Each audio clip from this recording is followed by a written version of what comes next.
Europe में PIA पर मुसलसल सफरी पाबंदियों के बाद इस्लामाबाद हाई कोर्ट ने एक बार फिर से सिविल एविएशन और वफाकी वजीर गुलाम सरवर खान के तरीका कार पर सवालात उठा दिए। साथ ही इशारा दे दिया है कि एहतसाब होना चाहिए, किसी पर जिम्मेदारी आयद होनी चाहिए और खुद अटॉर्नी जनरल ने मामले की तहकीकात कराने की तजवीज़ दे दी है।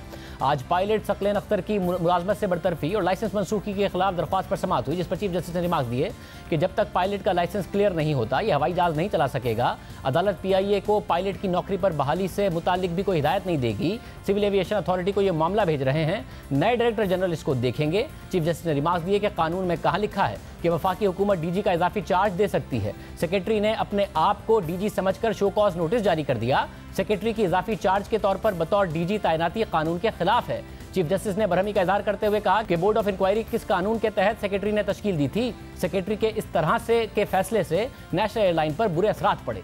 चीफ जस्टिस ने सिविल एविएशन के वकील को मुखातिब करते हुए कहा कि क्या ये मुल्क किसी की ख्वाहिशात पर चलता है या कानून पर चलता है।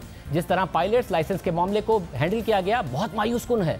इस तरह के बयानात से मुल्क के इमेज को नुकसान हुआ है। नेशनल एयरलाइन की सर्विस मुअत्तल है। बैरून मुल्क मौजूद हमारे पायलट्स भी मुतासिर हुए। एविएशन डिवीजन के तरीक़ाकार ने पूरे प्रोसेस को मशकूक बनाया है। अब तो ये क्लियर हो चुका है कि 262 पायलट्स के लाइसेंस जाली होने की मालूमात गलत थी।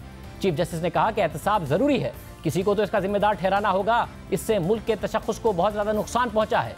जिस पर एडिशनल अटॉर्नी जनरल ने कहा कि मैं तजवीज़ दूंगा कि इस मामले की तहकीकात होनी चाहिए। अब केस की दोबारा से समाअत होगी, मगर अदालत कह रही है कि यह बात अब क्लियर हो गई है कि मामले को मिसहैंडल किया गया और 262 पायलट्स के लाइसेंसेस का दावा भी गलत था, जिसका एहतसाब होना चाहिए।